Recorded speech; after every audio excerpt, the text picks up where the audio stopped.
Namhlanje ibilisuku lesithathu ibhunga lamaphondo ngamaphondo liqwalasela imiba engqamelane nomasipala.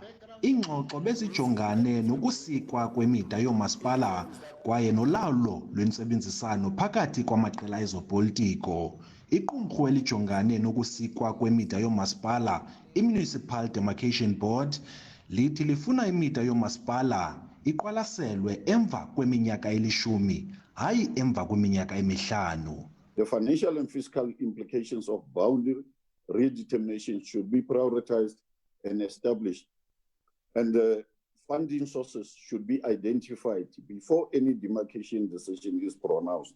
Kusenjalo ibhunga lamaphondo ngamaphondo likwavena ngemingeni yentsebenziswano phakathi kwamaqela opolitiko xa ephethe oomasipala.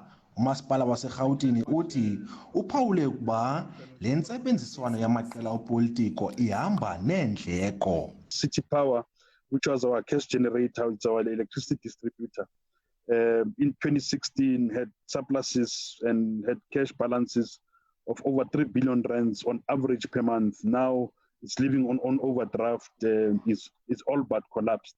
Create a local government service where staff is a specialist.